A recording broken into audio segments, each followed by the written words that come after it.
бір дана картоп, бір қасық бал желке мен мойындағы тұзды кетіреді.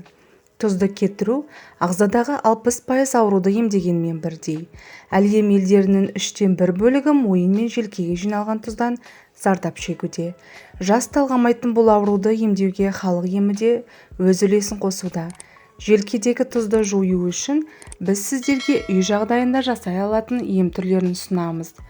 Тұз жиналудың басты белгілері: басыңыз ауырады және айналады, қан қысымыңыз бірден көтеріледі, қолдарыңыз үйіп қалады, жауырын мен көкірек айналасындағы ауырсыну болады, арқаңыз бен беліңіз ауырады, бойыңызды әлсіздік билеп тез шаршайсыз.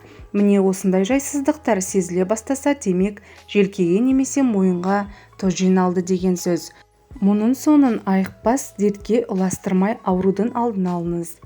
Қыздырғыш компресс: 300 грамм медициналық спиртті 10 граммнан комфорт спирті мен йодты араластырыңыз. Оған ұнтақталған 10 дана анальгин дәрісін қосыңыз. Дайын болған қоспаны желкеңізге, мойныңызға жағып, сыртынан жылы орап қойыңыз. Осылайша 4-5 емнен соң-ақ оң нәтижесін байқайсыз.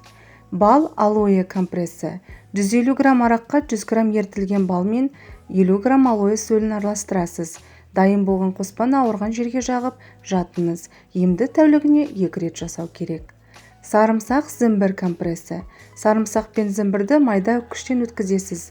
Қоспаны мойынға, желкеге массаж жасай отырып жағыңыз. Егер құрғақ болса, аздап ертілген сары май немесе ментол қосуға болады.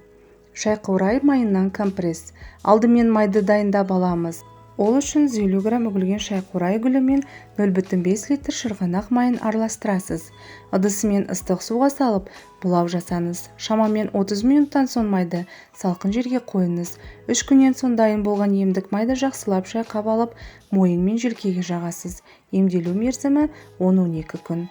Картоп бал компрессы: 1 дана үгілген картоп пен 1 ас қасық жылы балды араластырып, қатты матаға жағыңыз. Оны ауырған жерге таңып, сыртынан жылы орап қоясыз. Бұл емді үзбей 3 күн жасасаңыз, мойындағы желкедегі тұздан біржолата құтыласыз. Қаймақ майтамыр компрессы: 1 дана майтамырды жылы суға тазалап жуып алып, ет тартқыштан немесе үккіштен өткізіңіз. Үгілген өсімдік пен қаймақты бірдей көлемде алып, жақсылап араластырыңыз. 2 сағаттай бетін жауып тұндырып қою керек. Белгіленген уақыттан соң компрессті қатты матаға жайып, мойныңызға, желке тұсыңызға қойыңыз. Сыртынан целлофан жауып, жылы орайсыз. Компресс 20 минут тұру керек. Емді тәулігіне 3-4 рет қайталаңыз. Май жұмыртқа компрессы: жүгері ұны мен 3% сірке суды араластырыңыз. Оған көпіршітілген жұмыртқа мен 0,5 стакан өсімдік майын қосасыз.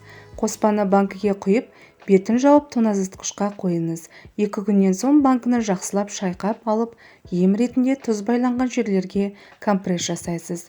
Осы компрессті көрсетілген мерзімге дейін үзбей қолданып жүрсеңіз, желке мен мойынға мініп алған ауырлықтан арыласыз.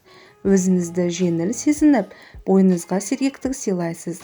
Тұзды кетіру ағзадағы 60% ауруды емдегенмен бірдей. Осымен достар, бүгінгі видеомыз өз соңына жетті. Видео ұнаса жақындарыңызбен бөлісе отырып, арнаға тіркеліп лайк басуды ұмытпаңыз.